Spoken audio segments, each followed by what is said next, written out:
Zao mbola manaitra le tokotrano fanodrony raha afaka mandray izy resaka amin'ireo membre de bureau-nay dia amboatra ny hofatrano io mba tsy alefa amin'ity par mètre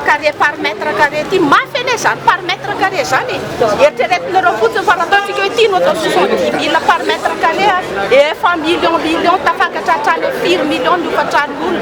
taloha exemple ray ihany nomeko olona nanofatrano teo amin'ny 2 million maheno kely lasa tafakatra any amin'ny 4-5 million mbola miampy ny TVA koatran'izay dia rehefa natao zany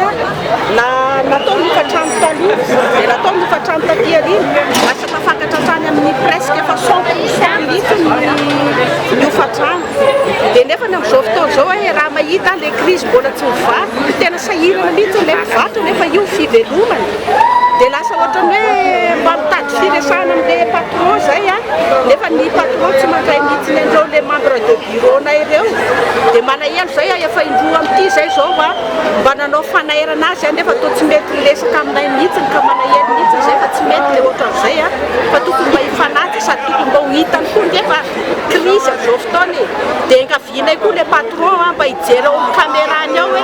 olona firy mandeha mitety an'ireo tsena ireo dia azo isainy amin'ny ratsan-tanana fa zarana misy olona roa mandalo isaky ny étage na telo dia tokony mba ho fantany amin'izay mba tokony mianto farafaratsy mba misy resahana hoe mba mijanona le crise fa tena mijanona mihitsy le kely olona nefa atao fantariko fa niato ngambany dia tsy hoe le mpivarotra reny manana tombotsoa amin'izao zavatra izao fa ny mpiasa rehetrarehetra ho izy ireo ankizy be dia be ireo raha ohatra ka hoe tsy manana tsony ny patron tsy afaka anao ninina tsondra dia dika zany be dia be indray le chômage hiteraka chômage vaovao zany ty zavatra ty raha izao fandehany satria tsy araky ny olona tsony le hofatrano fa mahamay be mihitsy ny atsena tsisy zay tompoko mahatonga anay hivory eto mba hanaitra